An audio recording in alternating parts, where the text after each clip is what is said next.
श्री राम राम रघुनंदन राम, श्री राम राम भरताग्रज राम, श्री राम राम रणकर्कश राम, श्री राम राम शरणभव राम. उपस्थित ग्रामस्थ, राष्ट्राचे भविष्य असणारे तरुण, आपल्या संस्कृतीचा कणा असणारी मातृशक्ती आणि या समाजाला आपल्या अनुभवातून मार्गदर्शन करणारे ज्येष्ठ, आपल्या सर्वांना राम राम.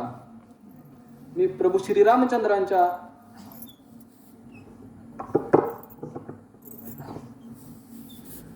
श्रीरामचंद्रांच्या पवित्र चरणांना वंदन करून छत्रपती शिवाजी महाराजांना अभिवादन करून छत्रपती संभाजी महाराजांच्या त्यागाला स्मरण करून माझ्या विषय मांडणीला सुरुवात करतो.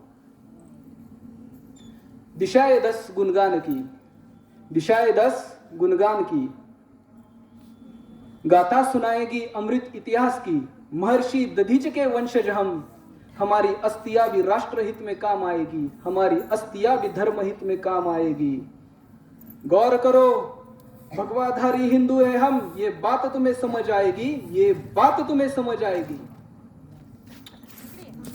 हिंदू कोण आहे? काय आहे हिंदुत्व? हिंदू संस्कृती काय आहे? संसारामध्ये वावरत असताना हृदय भगवंताला समर्पित करून निर्लिप्त भावाने राष्ट्रपती असणार, स्वतःचं दायित्व पूर्ण करणारा हिंदू आहे. राष्ट्रधर्म आणि विश्वबंधुता ही भावना मनामध्ये असणे म्हणजे हिंदुत्व आहे. अहम ब्रह्मास्मी, मी ब्रह्मतत्व आहे. तत्वमसी, जे तत्व माझ्यात आहे ते तत्व तुमच्यामध्ये आहे, ते तत्व सृष्टीच्या कणाकणामध्ये आहे. त्यामुळे या सृष्टीच्या कणाकणाबद्दल आत्मीयता असणे म्हणजे हिंदुत्व आहे. अयम निजपरो वेति गणना लघुचेतसाम उदारचरिताना तू वसुदैव कुटुंबकम.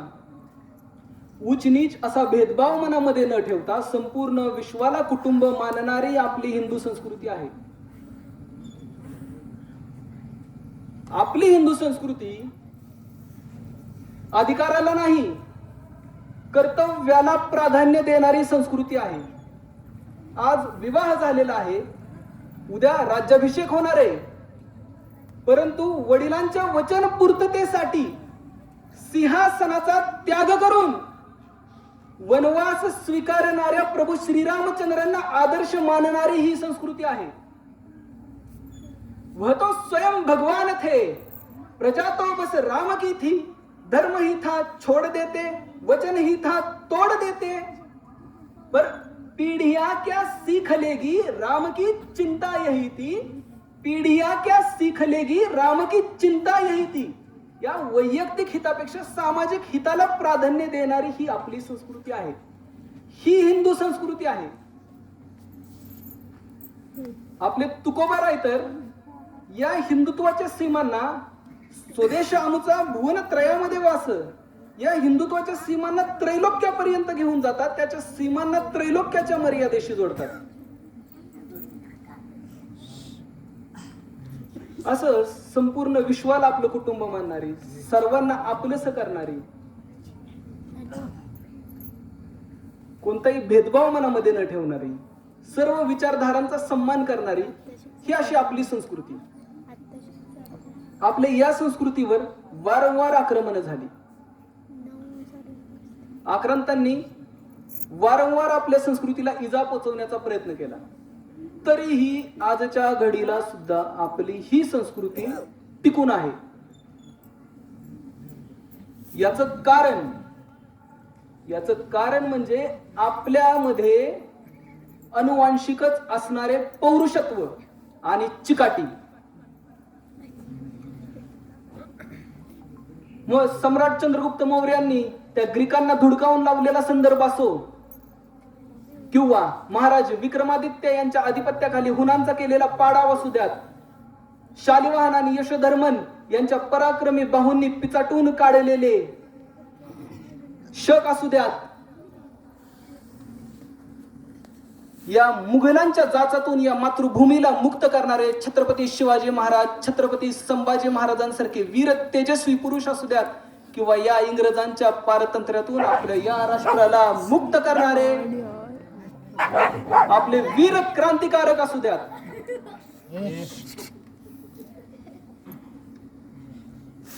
आपली ही संस्कृती, आपले हे राष्ट्र आजही टिकून आहे.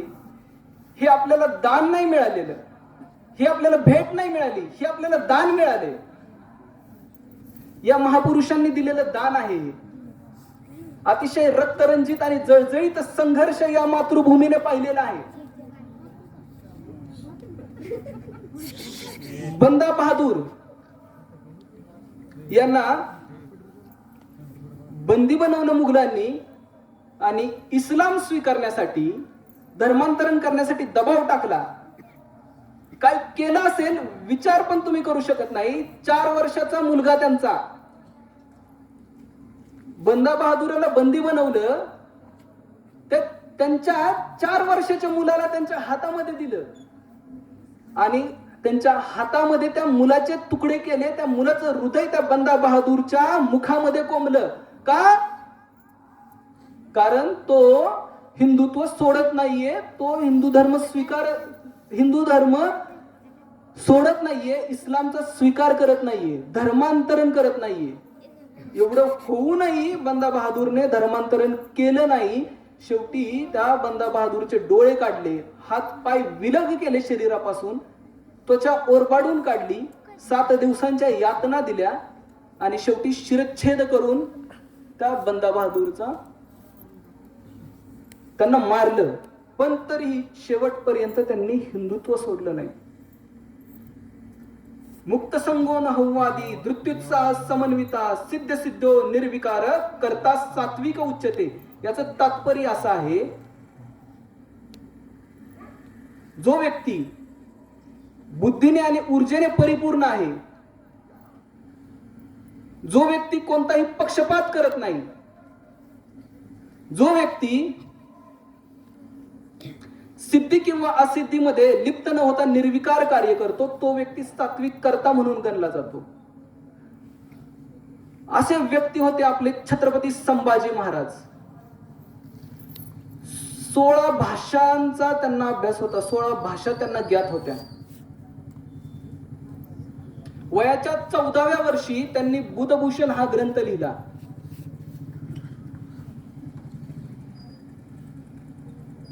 यावरून त्यांच्या बुद्धिमत्तेचा परिचय येतो.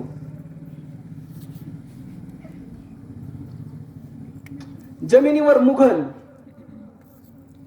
समुद्रामध्ये सिद्धी, समुद्र किनाऱ्यावर पोर्तुगीज, असे तीन बलाढ्य शत्रू असताना सुद्धा त्यांच्यासोबत सतत 9 वर्ष संघर्ष केला महाराजांनी.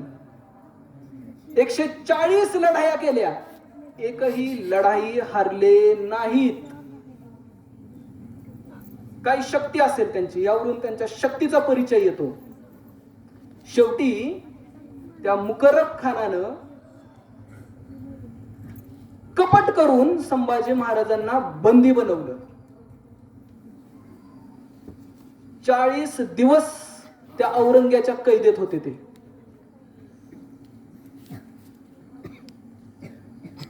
महाराजांना सांगितलं, जिवंत राहायचं असेल तर इस्लामचा स्वीकार करा, धर्मांतरण करा.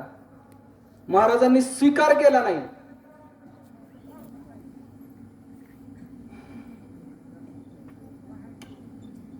महाराजांचे त्या औरंग्याने डोळे काढले, जीभ कापली.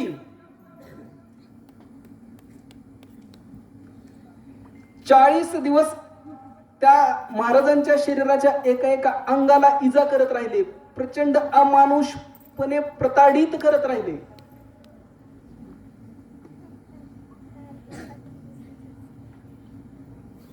अंगाचा एक भाग विलग केला. पण महाराजांनी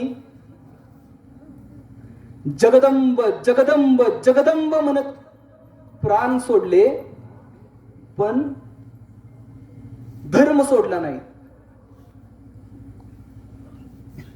महाराजांनी त्यांचा राष्ट्रधर्म, महाराजांनी त्यांचा राजधर्म, महाराजांनी त्यांची आपल्या संस्कृतीप्रती असणारी ही जबाबदारी पूर्ण केली. ही संस्कृती टिकवून ठेवली. आता हे आपलं दायित्व आहे, ही आपली हिंदू संस्कृती चिरकालपर्यंत टिकवण्याचं. हे दायित्व आता आपल्या हातात येत आहे. महाराजांचा त्याग आपल्याला वाया नाही जाऊ द्यायचा. जरा बारीक विचार केला तर का आपल्यावरती परकीय आक्रमण होतात आणि वारंवार आपला देश या परकीय आक्रांतांच्या आधिपत्याखाली का जातो? याचं कारण आहे अलगाववाद. स्वामी विवेकानंदांनी शिकागो परिषदेत एक गोष्ट सांगितली. ती गोष्ट मी तुम्हाला सांगतो. एका विहिरीमध्ये एक बेडूक राहत असतं. एका विहिरीत एक बेडूक राहत असतं. त्या विहिरीमध्ये जीवजंतू खाऊन ते लहानाचं मोठं होतं. कालांतराने त्या विहिरीमध्ये समुद्रातून एक बेडूक येऊन पडतं. ते विहिरीतलं बेडूक त्या समुद्रातल्या बेडकाला विचारतं, कोण रे तू? आलास तरी कुठून? ते समुद्रातलं बेडूक उत्तरतं, मी समुद्रामधून आलो. हे बेडूक म्हणतं विहिरीतलं त्याला, काय रे हा समुद्र आहे तरी कसा? केवढा आहे हा समुद्र? हा समुद्र माझ्या या विहिरी एवढा आहे का? ते समुद्रातलं बेडूक म्हणतं, तुझ्या विहिरीपेक्षा कितीतरी पट मोठा हा समुद्र आहे. ते विहिरीतलं बेडूक या विहिरीच्या टोकावरून त्या विहिरीच्या टोकावर उडी मारतं आणि म्हणतं, एवढा मोठा आहे का रे तुझा समुद्र? एवढा मोठा तर असूच शकत नाही. ते समुद्रातलं बेडूक म्हणतं, वेडा झालास का दादा तू? तुझी विहीर केवढी, तो समुद्र केवढा. आजची परिस्थिती कुठेतरी अशी आहे बघा. प्रत्येकाने या अशा विहिरी बांधून ठेवलेल्या आहेत. कुणी जातीची विहीर बांधलीये, कुणी भाषेची विहीर बांधलीये, कुणी प्रांताची विहीर बांधलीये. हिंदुत्व मात्र विसरले. हिंदुत्व त्या प्रचंड महासागराप्रमाणे आहे ज्याच्यामध्ये या सगळ्या विहिरी समाहित होतात. त्या महासागरामध्ये जेव्हा बाष्पीभवन होतं तेव्हा आकाशामध्ये मेघ गरजतात आणि त्यामधून होणाऱ्या जलवृष्टीतूनच या विहिरी भरल्या जातात. असं हे हिंदुत्व आहे. काही लोकांनी तर महापुरुष सुद्धा वाटून घेतलेले. हे महापुरुष माझ्या जातीचे, ते महापुरुष याच्या जातीचे. कोणत्याही महापुरुषाने एका विशिष्ट समुदायासाठी कार्य केलं नाही. प्रत्येक महापुरुषाने हे राष्ट्रासाठी कार्य केलेलं आहे. छत्रपती शिवाजी महाराजांनी 18 पगड जातींना एकत्र घेऊन स्वराज्याची स्थापना केली आहे. डॉक्टर बाबासाहेब आंबेडकरांनी संविधान लिहिताना सुद्धा सर्व समावेशक जातींचा विचार केला. आज महात्मा फुले त्यांची जयंती, शिक्षणासाठी कार्य केलं, पण ते शिक्षण सर्वांसाठी उपलब्ध करून देण्याचा प्रयत्न केला. काही एका विशिष्ट समुदायाला करून देण्याचा प्रयत्न केला नाही. हे हिंदुत्व आपल्याला समजणं गरजेचं आहे आणि हे समजण्यासाठी आपल्याला हिंदू राष्ट्राचं दर्शन होणं आवश्यक आहे. आणि ते दर्शन तुम्हाला तेव्हा होईल जेव्हा मी तुम्हाला वैदिक संस्कृतीमध्ये घेऊन जाईल, वैदिक कालखंडात घेऊन जाईल. मी तुम्हाला काही क्षणासाठी वैदिक कालखंडामध्ये घेऊन जातो. ऋग्वेदामध्ये खंड क्रमांक 10 सूक्त क्रमांक 75 नदी सूक्त आहे. याच्यामध्ये सिंधू शब्दाचा उल्लेख केलेला आहे. सिंधू हा संस्कृत शब्द आहे. त्याचा अर्थ होतो जलाशयाचा मोठा साठा. हा सिंधूचा अर्थ आहे. आणि आपली ही संस्कृतीचा उगम या सिंधू नदीच्या काठावरच झालेला आहे.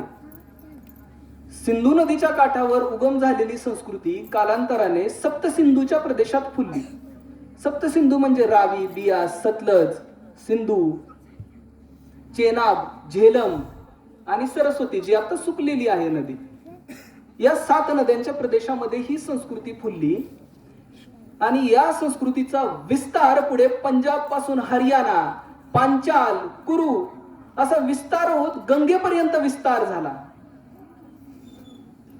हा केवळ भौगोलिक विस्तार नव्हता, हा विस्तार होता आपल्या सांस्कृतिक एकात्मतेचा. गंगेपर्यंत विस्तार झाल्यावरती या भूमीला नाव काय द्यावं, तर सम्राट भरत यांच्या नावावरून या भूमीला भारतवर्ष नाव दिलं. आणि या भूमीची विष्णू पुराण स्कंद 2 श्लोक क्रमांक 3 मध्ये खूप सुंदर व्याख्या केलेली आहे. उत्तरात यत समुद्रस्य हिमाद्रेच्चैव दक्षिणम वर्षतद भारत नाम भारती यत्र संतती. या उत्तरेला असणारा समुद्र आणि दक्षिणेला असणारा हिमालय पर्वत, यामध्ये जो भूभाग आहे या भूभागाला भारत वर्ष म्हणतात. आणि या भूभागामध्ये जन्म घेणाऱ्या लोकांना भारतीय म्हणलं जातं. ही व्याख्या आपल्या सांस्कृतिक एकतेची व्याख्या होती, अजूनही आहे.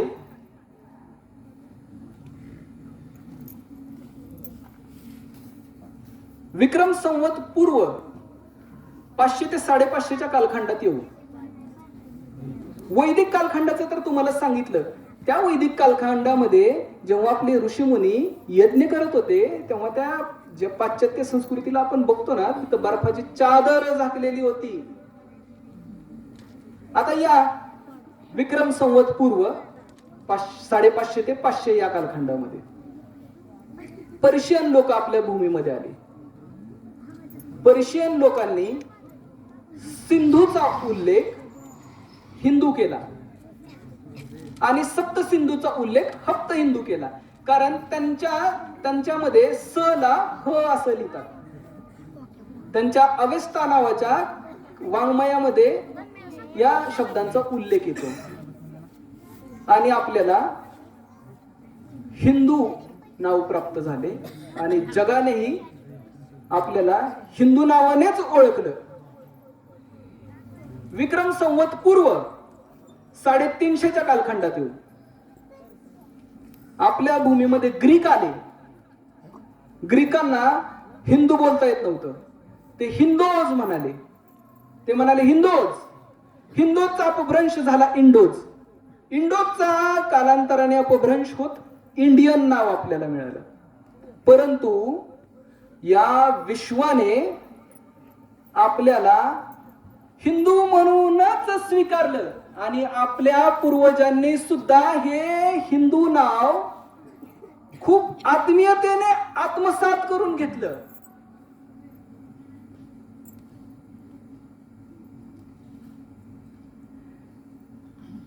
हिंदुत्व केवळ एका पंथाचा विषय नाहीये, हा इतिहास आहे आपल्या संस्कृतीचा. हा आदर्श आहे प्रभू श्रीरामचंद्रांचा.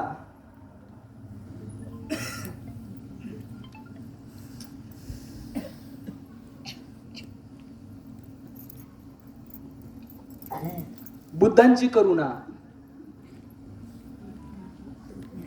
महावीरांचे विचार, गुरु नानकांचे विचार, सर्व या भूमीतच जन्म घेतलेला आहे सर्वांनी. छत्रपती संभाजी महाराजांनी त्याग या भूमीसाठीच केला, या हिंदवी स्वराज्यासाठीच केला.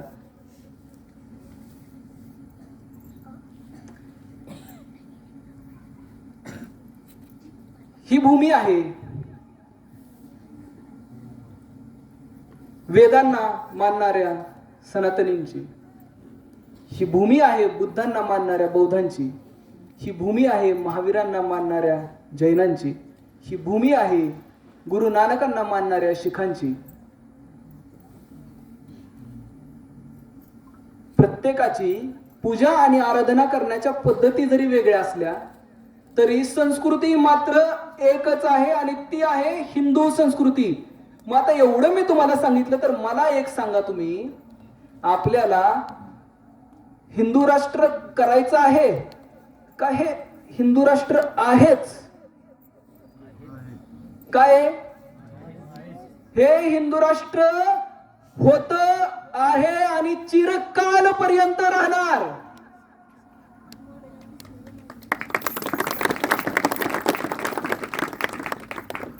हिंदू अवघा बंधू आहे हे लक्षात घ्या. हिंदव सोदरा सर्वे न हिंदू पतितो भवेत. हिंदू रक्षा मम दीक्षा समानता मम मंत्र. सारे हिंदू माझे बांधव आहेत. यामध्ये कोणीही उच्च किंवा पतित असू शकत नाही. हिंदूंची रक्षा करणं ही माझी दीक्षा आहे आणि समानता माझा मंत्र आहे. हा जातीवाद आपल्यामध्ये आला मुघलांच्या कालखंडामध्ये. कारण आपली जी व्यवस्था होती, वेदांमध्ये त्याचा उल्लेख आहे, आपली व्यवस्था चतुर्वर्णमय सृष्टी गुणकर्म विभागशः अशी व्यवस्था होती.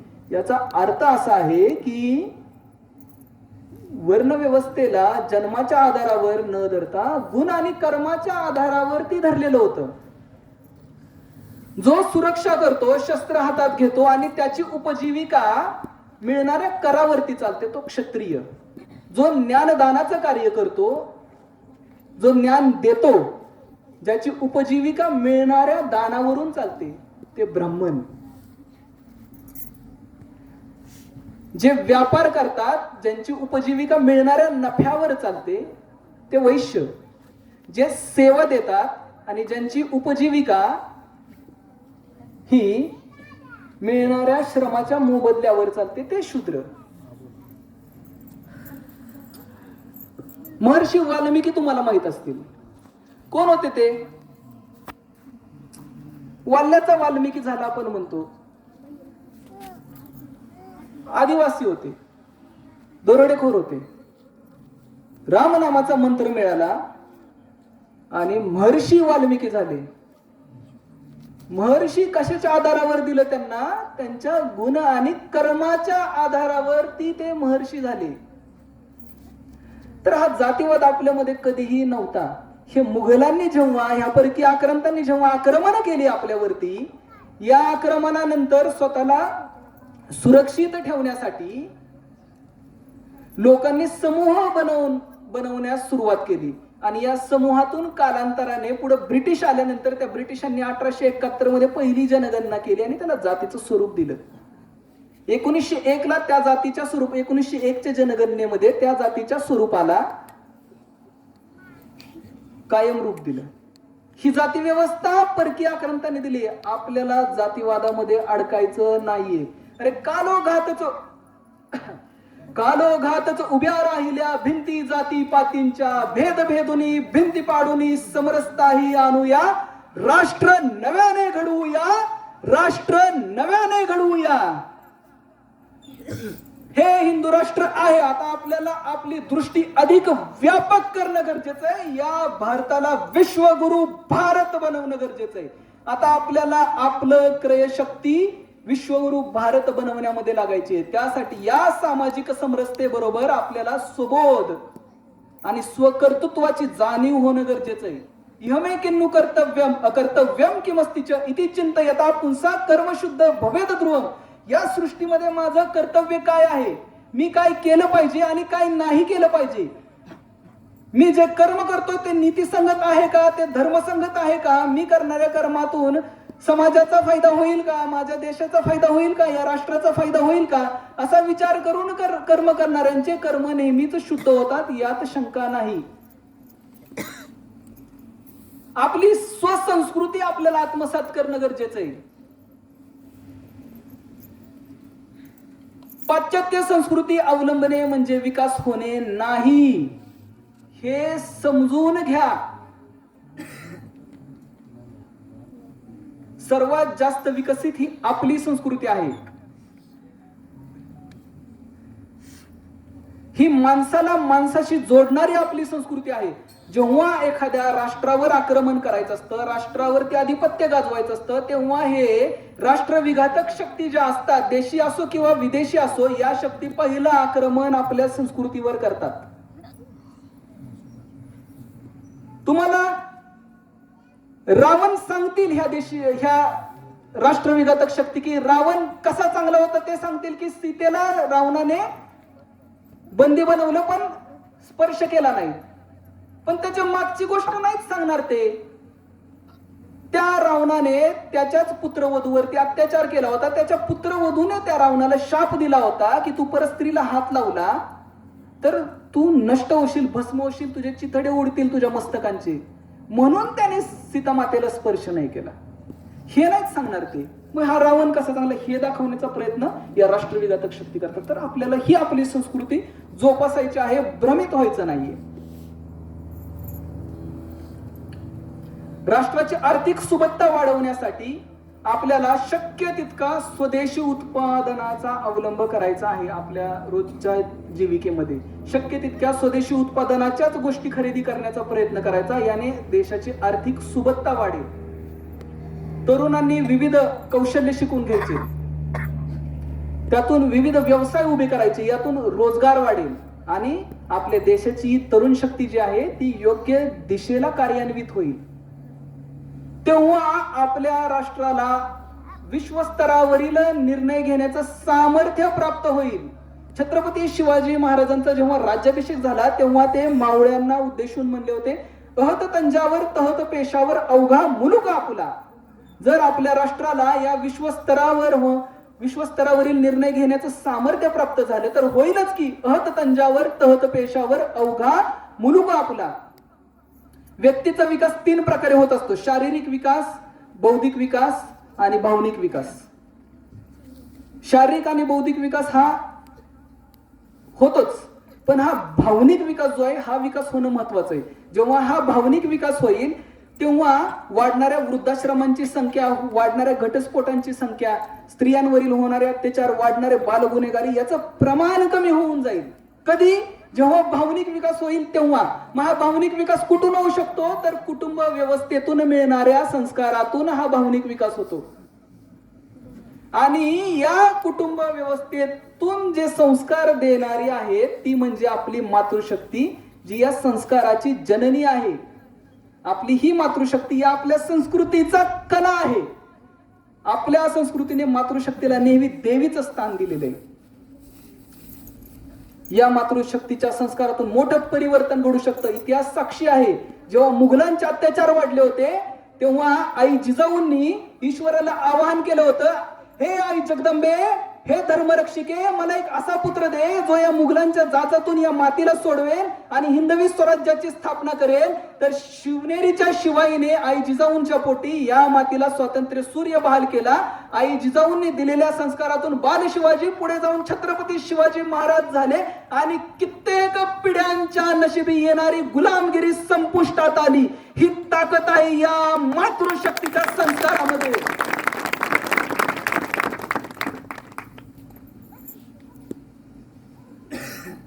मातृशक्तीबद्दल ताई सांगतीलच तुम्हाला, पण ही ताकद त्या संस्कारामध्ये आहे. ही कुटुंब व्यवस्था आपल्याला जोपासायची, कारण ही कुटुंब व्यवस्थाच आपल्या राष्ट्राचं आणि समाजाचं बलस्थान आहे. डॉक्टर बाबासाहेब आंबेडकरांनी संविधानामध्ये जसे हक्क आणि अधिकार दिले तसे जिथं आपलं लक्ष जात नाही ती नागरिक कर्तव्य सुद्धा दिलेली आहेत. हक्कासाठी अधिकारासाठी जरूर लढा, पण हक्कासाठी आणि अधिकारासाठी लढत असताना सार्वजनिक संपत्तीचं नुकसान होणार नाही याची दक्षता आपण घेतली पाहिजे. काही लिखित अलिखित नागरिक कर्तव्य आहेत, त्याचं पालन आपण केलं पाहिजे. वेळेवर कर भरला पाहिजे, ट्रॅफिक नियमांचं पालन केलं पाहिजे. अलिखित नागरिक कर्तव्य आहेत. एटीएम मधून पैसे काढायचे, गर्दी आहे, धक्काबुक्की न करता रांगेत जाऊन पैसे काढले. काय होतं? नागरिक कर्तव्याचं पालन केल्यावरती या राष्ट्राची जी व्यवस्था आहे ती सुरळीत चालते. पर्यावरणपूरक जीवनशैलीचा अवलंब करून या वसुधेचं रक्षण करणं हे आपलं दायित्व आहे. आणि जेव्हा आपण या सर्व गोष्टी करू, या सर्व गोष्टी आपल्या आचरणात आणू, हिंदू राष्ट्र तर आहेच, पण या विश्वामध्ये आपला भगवा फडकेल. अब इस विश्व में लहरेगा ये भगवा हमारा, ये भगवा हमारा. या आपल्या मानवी देहाला या राष्ट्र निर्माणाच्या यज्ञाची समिधा बनवून व्यक्ती निर्माणाचं, संस्कारित व्यक्ती घडवण्याचं जे या संस्कृतीतून, या संस्कृतीमुळे हा संस्कारित व्यक्ती घडतो. हा संस्कारित व्यक्ती जेव्हा समाजाचा भाग होतो तेव्हा समाज संस्कारित होतो आणि या संस्कारित ज्ञानाधिष्ठित समाजाचं संघटन करून राष्ट्र निर्माणाचं कार्य आपण अविरत चालू ठेवूयात.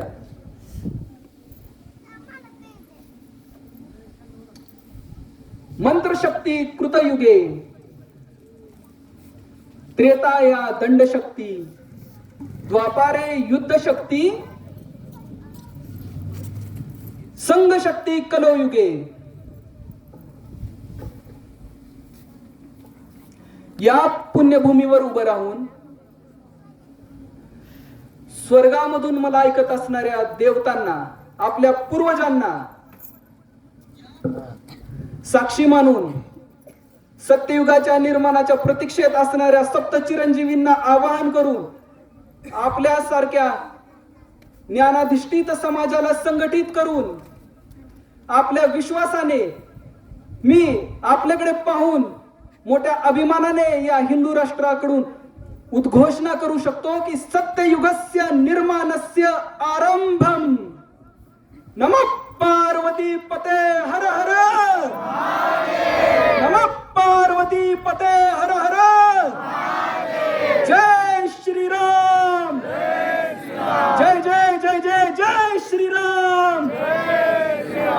वंदे भारत माता की. राष्ट्रहित सर्वोपरी. जय श्रीराम.